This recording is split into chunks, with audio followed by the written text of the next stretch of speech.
everyone for being here tonight. I'm Rachel Massey. I'm the Executive Director of the UNO Alumni Association.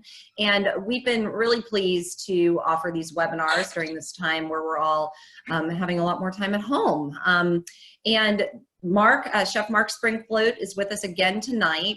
He did our Wine 101 seminar a few weeks ago, which was amazing.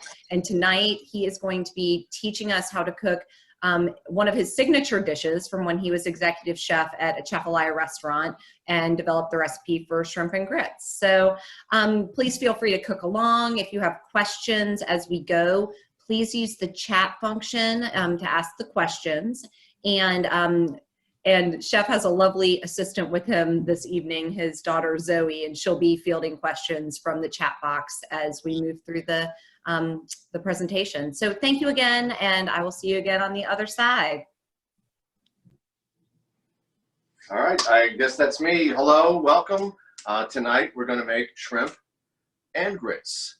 Now this was a dish I actually developed as a lunch special at my first executive chef position, which was a restaurant called Johnny Ryan's in the Lafayette Hotel, which is now, you know what, I don't even know what it is. It went through a bunch of things. It's across the street from Herb Saint, kind of kitty corner. But I needed a lunch special one day, and I remembered, wow, well, I went to school in Charleston, and shrimp and grits was a big thing there. Let's do shrimp and grits, but let's up them a little bit. And I'd also worked at Mr. B's, and barbecue shrimp was a big seller. So I'm like, let's kind of merge these two together. So in my opinion, my version of the shrimp and grits is a fusion of both Creole and low country cooking, right? So what we're going to do here is cook it from scratch, more or less. If you're cooking along at home, I hope you already have your stock. What I've done here is simmering some shrimp shells. We're going to use, these are nice live Louisiana shrimp out of Empire this morning. Hey, how you doing? Right? If you are lucky enough to get shrimp with the heads on them, cook them with the heads on them. These are full of flavor and just wonderful goodness. It's really the essence of the shrimp.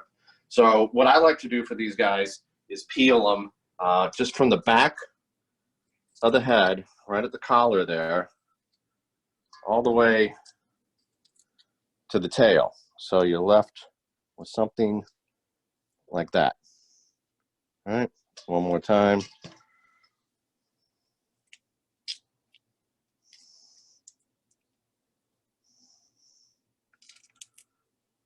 This way, your guests don't have to sit there and peel shrimp, get their hands all in their food. It's all done for them, and it's a really nice presentation with the head on the shrimp. Everything else is already peeled. I don't feel like anybody wants to sit here and watch me peel shrimp tonight. So you take those shells, and if you get them some extra heads, put them in a little saute pot with a little bit of butter, and you kind of cook the shells in the butter a little bit, then deglaze with some white wine, add some water, carrot, celery, onion, and just simmer this slowly for about an hour, and you'll have this wonderful, delicious shrimp essence or stock, if you will. Very nice golden color. So that's something you want to do in advance.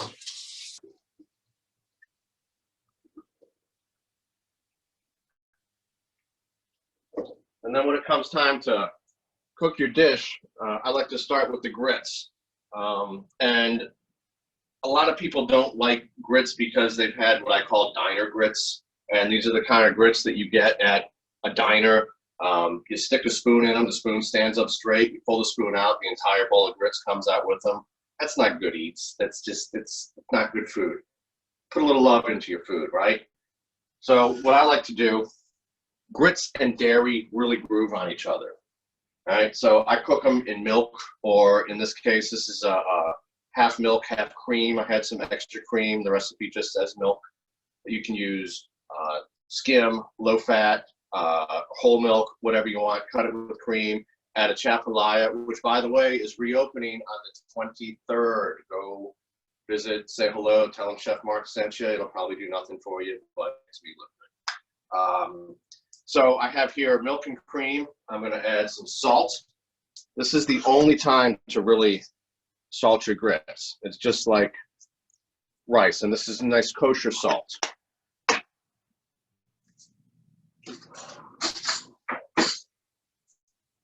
Stir everything in. And the other thing you want to do, now we're going to taste this milk. Why? That's what our grits are going to taste like. It's not bad. We're going to add just a little more salt. And what we want to do is slowly bring this up to a simmer. The other thing you want to do with these grits is cook them. Most people follow the directions on the box. The box says, bring water to a boil, stir in grits, salt, cook for 5 minutes and serve. Grits will continue to absorb liquid until they can't absorb liquid anymore. So what we're going to do with these grits is exactly that. We're going to get them going early before everything else. We're going to cook them for about 20-30 minutes, and they're going to be these wonderful, delicious, creamy grits. I also recommend a whisk for this.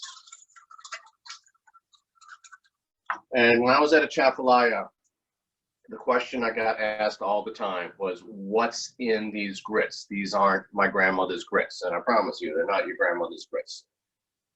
The trick is a little bit of cream cheese, right?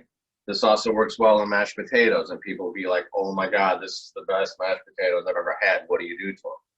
Just a little bit of cream cheese, all right? And we just want to make sure this doesn't stick to the bottom of the pot. So we'll stir this occasionally as it comes up to a simmer. And as you can see, it's easy to spill. All right, so from there, we're going to start mincing out our vegetables. So if y'all want to come over here. Here we have everything, onion, red, yellow, green bell pepper, some fresh garlic, some tomatoes that have been cold smoked. Now this was an integral part of the dish. We just cold smoked these tomatoes for maybe an hour or so just to get the essence of the smoke on them, but we don't necessarily want to cook the tomatoes through. Another thing I did at the Chapalaya was I used andouille in the dish. I decided just to go ahead and leave this pescatarian, but if you want to add andouille, you'd start that at the very beginning, and I'll talk about that in a minute. So we're going to cut our vegetables. We're going to start with the onion. Now, an onion grows like this in the ground. So we're going to use this to our advantage, right? This is the root end. Everything's connected here. This is the end that'll eventually come growing up out of the ground. So what we do with this onion is we make our first cut here. It's a bad onion. And then a second cut here. And what we end up with is something that looks like this, the half an onion. You have a question. Oh, what's the question? Is there a specific kind of grits one should use? Oh, yeah, whatever you like. I like a nice stone ground grits. These are Adlu Brothers out of South Carolina. So, and actually, I'll give a free plug. These are pretty good too. I couldn't get these again.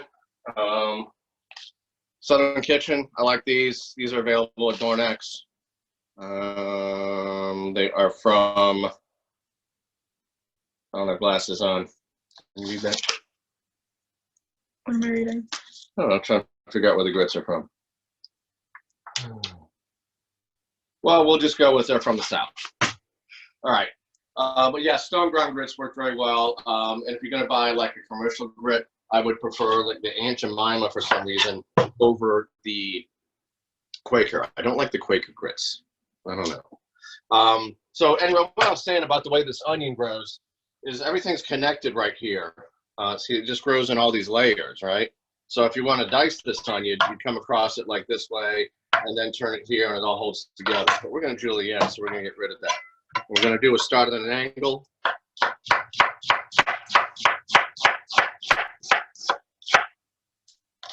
And when it gets to that point where it feels awkward, just let it flip over. And go again. And there's our julienne onion. Meanwhile, we check our milk.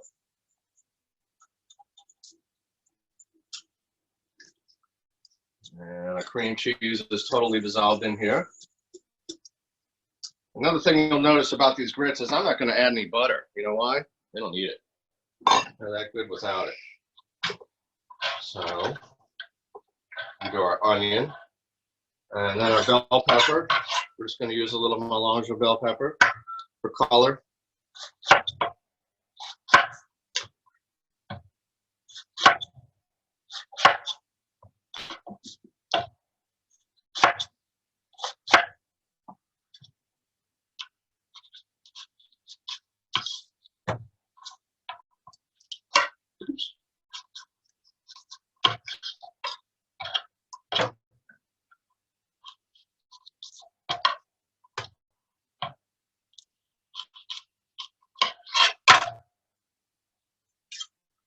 And in my recipe, you'll notice I did say these boil over real easily, which they almost did. But thanks to my assistant, they did not. That's usually how I make them at the restaurant. You hear them boiling over behind you. So now we're going to whisk in our grits. And as soon as you add the grits, it's not going to boil over anymore. Now, this point is kind of important. We've got them whisked in. If you walked away right now, what would happen? Well, all the grits would sink down to the bottom of the pan, create a nice little layer, and burn solid, and you have a wonderful, disgusting mess. So what we'll do is we'll just bring this back to the boil.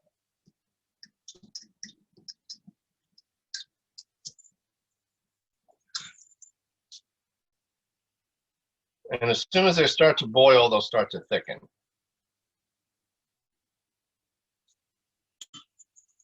At this point, we're going to keep a stir on them so they don't settle out.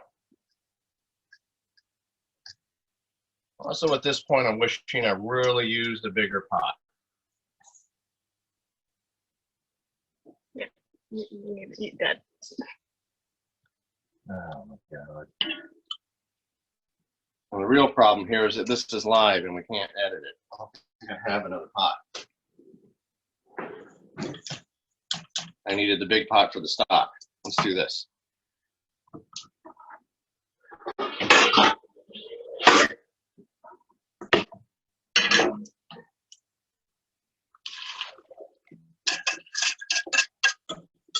Hindsight, 2020.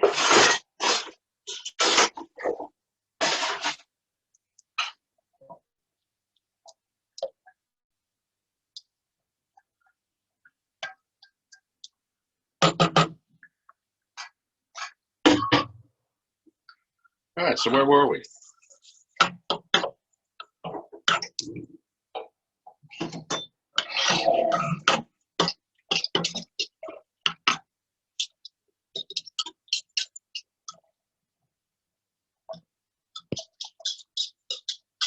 Really sorry about you having to clean the stove later.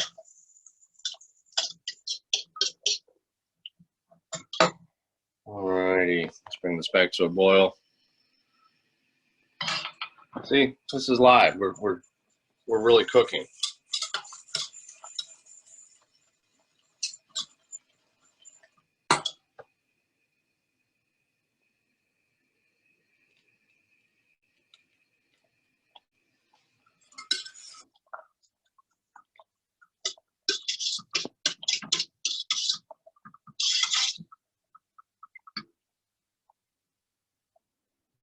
All right, so this is going to start thickening up here real quick, and then we'll knock it on a low flame and go back to our vegetable prep.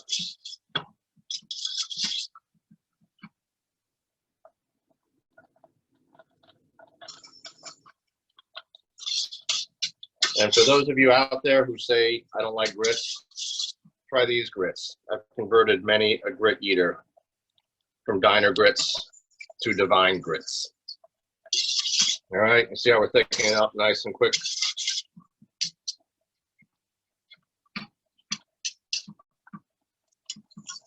So once we get to this point where they're thickened, we'll turn down our heat to low. And we don't have to sit on top of them so much. All right.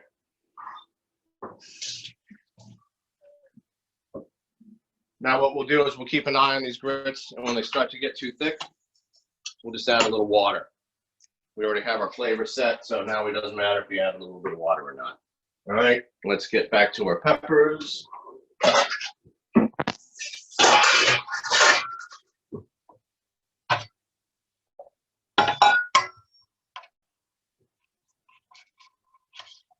there any bets on whether or not I cut myself tonight? The over-under of how many glasses of wine I have?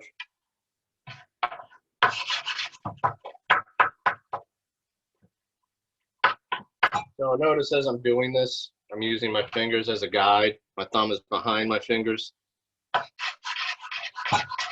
I'm just making nice, consistent cuts.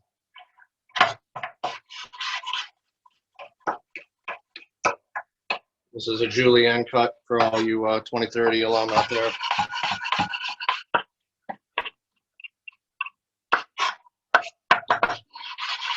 Now, the idea behind doing nice, concise cuts like this is twofold. one, it looks damn pretty. Two, everything cooks at the same time.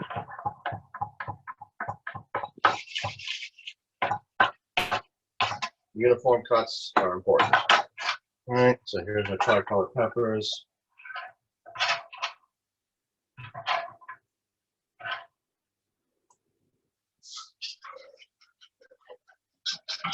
Back to our grits, you can see we're thickening it up nicely. Do you think you and I would pay for one of those mirrors over my stove here for these things?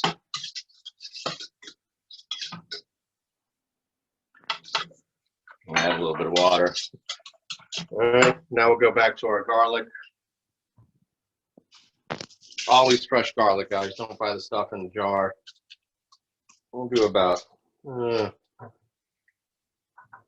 maybe one. How big? Yeah, we'll see what one looks like here. All right, garlic, easy way to peel. Take your knife, put a little tap. And that paper usually comes right off of there. Okay, now what you can do, a little more aggressive this time.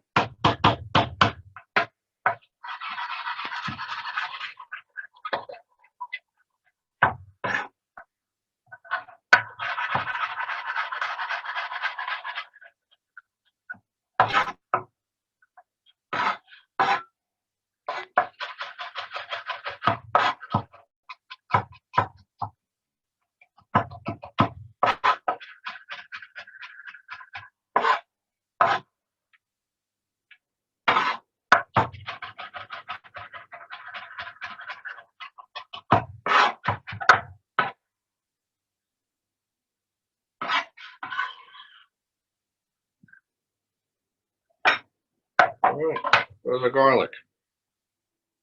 Remember, Emerald used to have people applauding for garlic. I saw that. I'm like, this guy's onto something.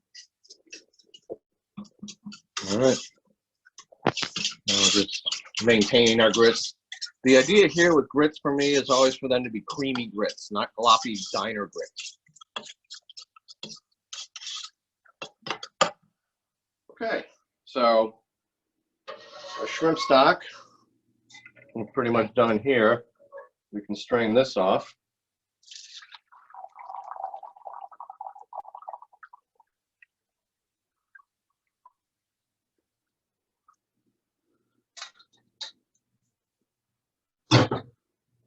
Now that's like 20 times more than we need, but this also happens to freeze extremely well. So I usually just make it every once in a while, pour it in little containers, little pint containers, put it in the freezer. When you need to break it out and use it, you have it.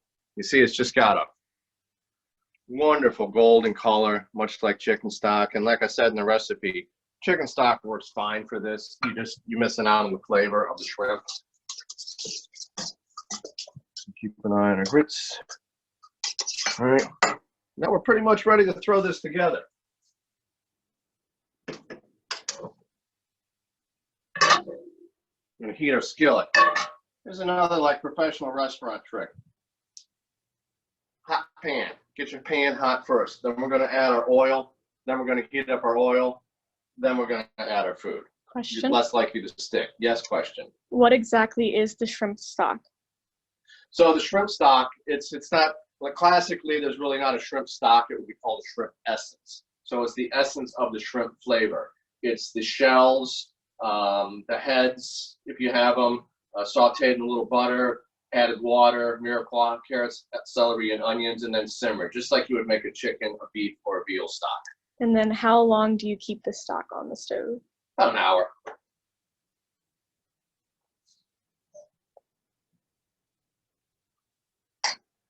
Okay, while we're heating our pan, the grits are moving along nicely.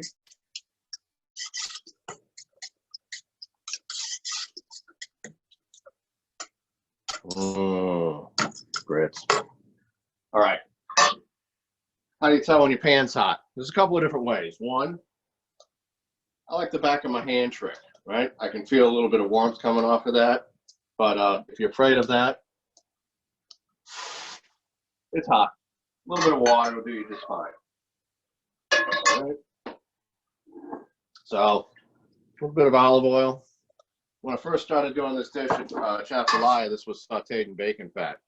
This was a lot of other things. All right, so we get our oil hot now. At the restaurant, this is when I would add the andouille. I do the andouille first, crisp it up a little bit. Now, how can you tell when your oil's hot? Just kind of look at it. It's going to start to shimmer, and you get little waves, and it's going to move on you.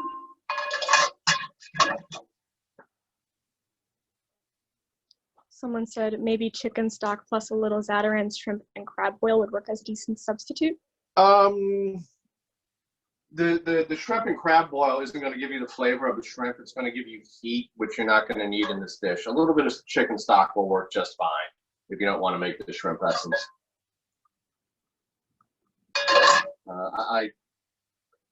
The crab and shrimp boil, if you're talking about the liquid stuff, for me, it's fine in crawfish boils and whatnot, but if you're not really careful with it, it'll make just everything taste the same.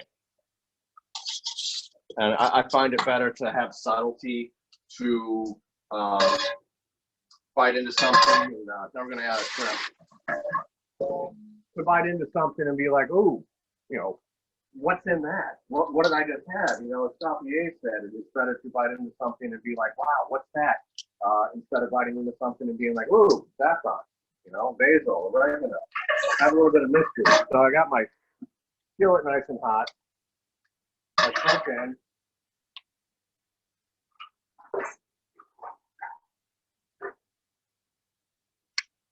If you don't have a pair of these, go invest in them. Care Restaurant Supply Store carries them. Get a good pair of kitchen tongs. All right. Now, if you can't flip, you can sit here and turn each and every individual shrimp. That's just fine. All right. So now we're going to add the onion.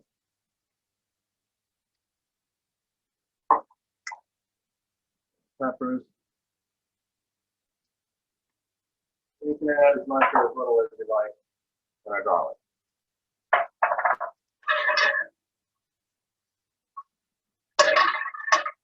Right. As far as the flipping technique, if you want to learn how to do that, the best way to learn, go get a skillet, whatever kind of small skillet you have, put a piece of bread in it, practice flipping the bread.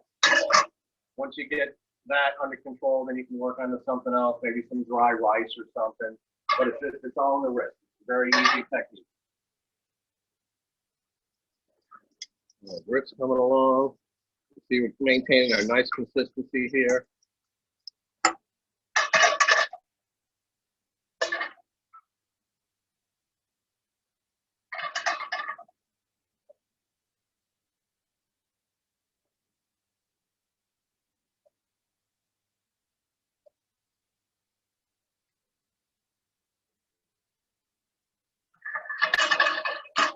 If you get into this pan, there's another professional tip right here. You see what we're developing here? This is called fond in French cooking, foundation. That's nothing but flavor. We want to capitalize on that flavor. We want to do it before it burns. What we're going to do is take a little bit of white wine. This is just a nice French Unoak Chardonnay. And as long as we have the wine.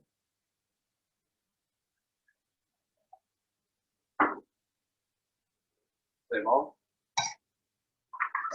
And what we do is we just scrape all this flavor, and you see we've created a little stock just like that. With this wine and this fond on the bottom of the pan. A question? Yes. Since there's so much shrimp stock left over, can you give some suggestions of other dishes you could use the stock in?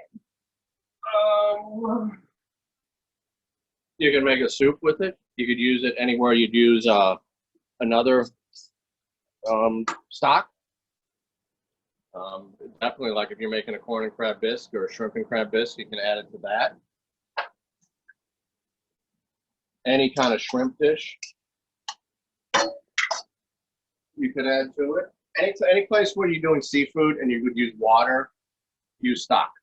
Water thins flavor, brings nothing to the party. Stock adds to it. Whatever you cook, think about what is it doing. Is it adding flavor or is it thinning flavor?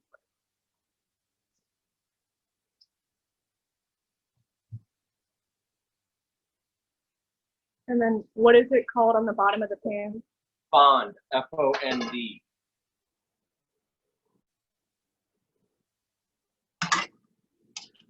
All right. So I've been doing this long enough. I know that the shrimp are pretty much done, and typically I do bigger shrimp. But you can just kind of tell by looking right behind the head. You can see that we're totally clear. Everything's cooked. So what I like to do now is get my shrimp out of the pan. Did you put the garlic in already? Yes, I did.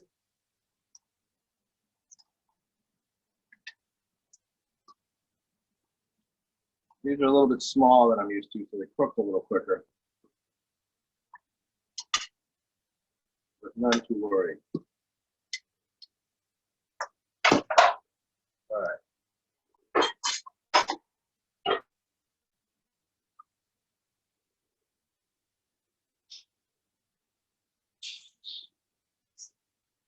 That was about 6 ounces. And now at this point, I'm going to add my seasoning.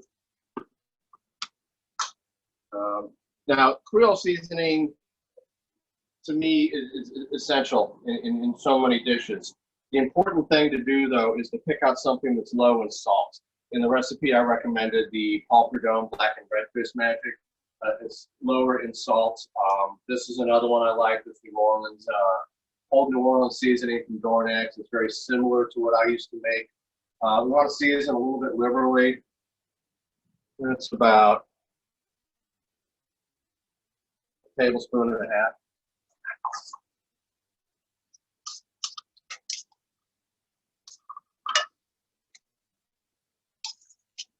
We'll go just a little bit more. Whenever you're seasoning, you always want to season, taste, and adjust. With seasoning and salt in particular, it's real easy to put it in. It's a little bit harder to take it out. And I'm going to add just a little more stock. So what's that? What's it, 8 ounces or about a cup? We just want to reduce this down. At this point also, we're going to add our smoked tomatoes. Because we really just want to warm these through. We don't want to cook them down.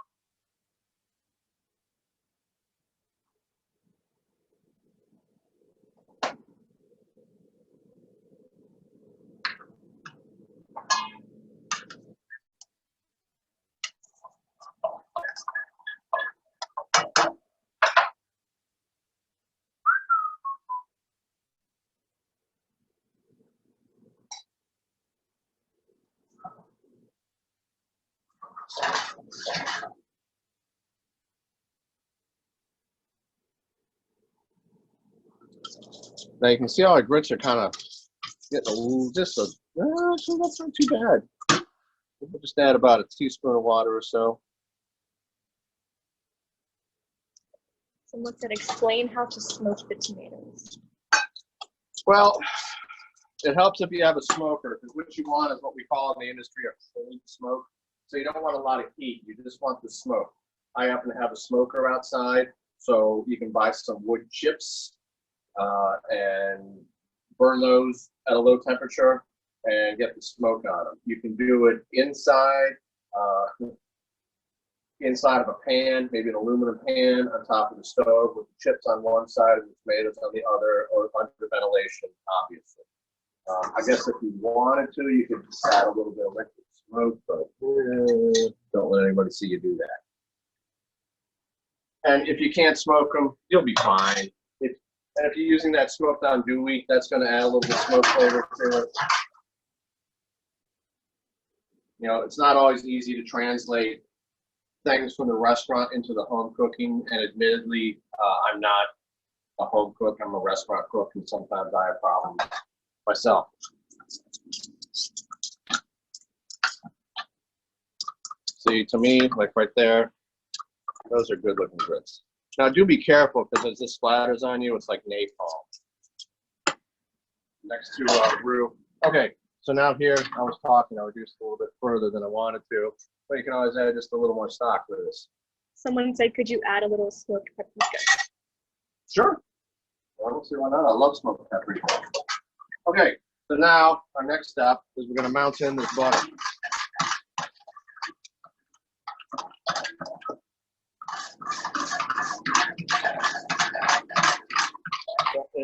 overflow the pan, don't worry about it. Just take the tongs, or if you're in a non-stick skillet, use a heat tempered spatula.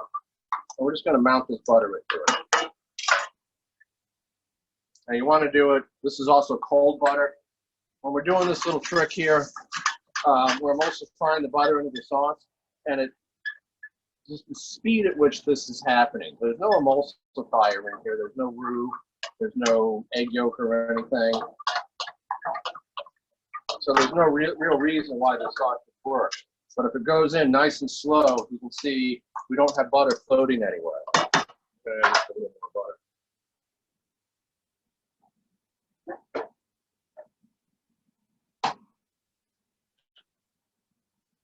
So we're up to about 4 tablespoons, I'd say.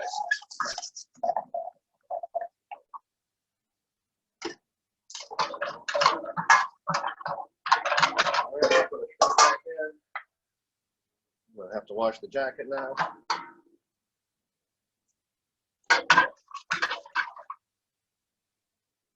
Finish with a little more wine.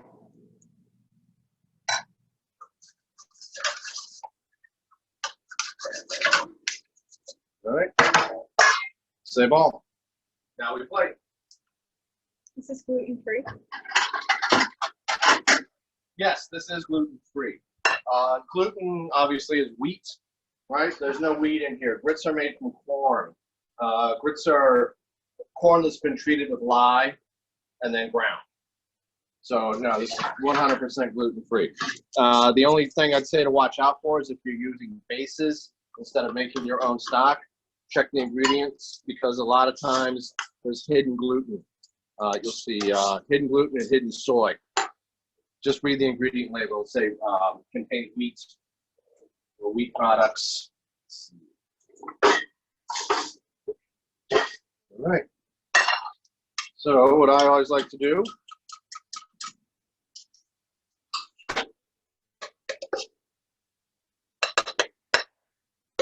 my little line of grits.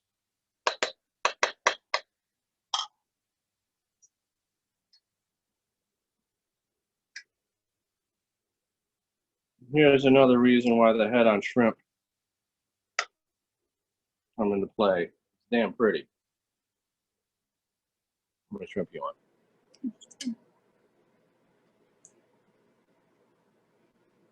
A couple of tomatoes on here.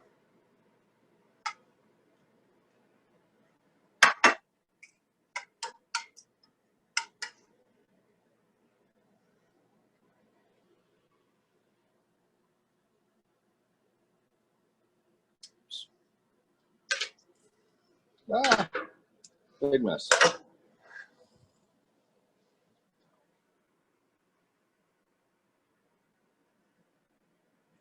All right, there we have it, shrimp and grits, Atchafalaya style.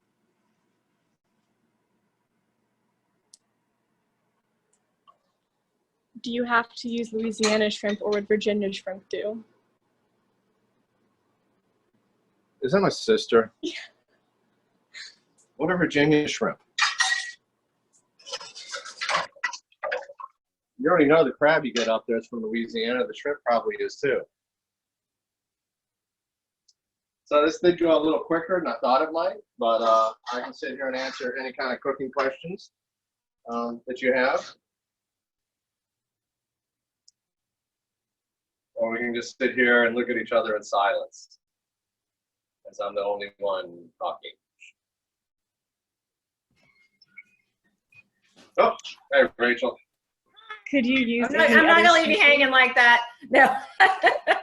there are a few more questions popping in, but mainly the comments are beautiful. This is awesome. I'm sure it's delicious, which we are all sure of. So could you use any other type of seafood? For this, I mean, like what? I mean, I guess it's Like fish, I guess, or yeah, sure. You could make the same type of sauce basically, and top it over. Like I said, this is somewhere between a crossover of Low Country shrimp and grits and New Orleans barbecue shrimp. but the emulsified style, more like Mr. B's, not so much the Pascal's Finale. Right, right. We can't talk about a little wine pairing. I have a bottle of kind of cheapest Chardonnay open. It's a Louis Latour Ardèche. That's about $9. It's not bad.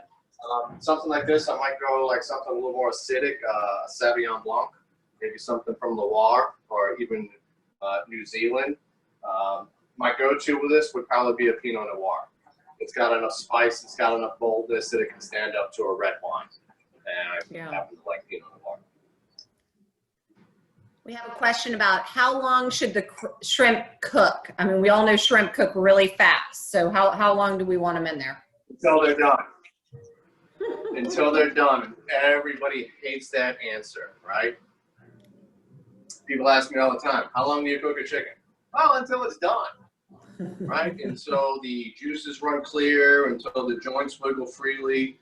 You know, how hot's the oven? Typically, maybe, an hour and a half, hour 15 to an hour and a half. The shrimp, you want to cook until they're set all the way through. Like I said, if you take the back of the head, you can pull it off, and you can see that it's just the color set all the way through. These were bigger, so I did take them out a little. That's really good.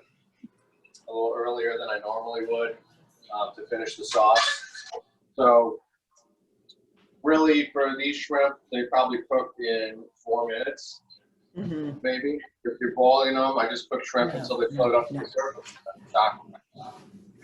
Shrimp isn't something that should soak like a raw fish. Sure.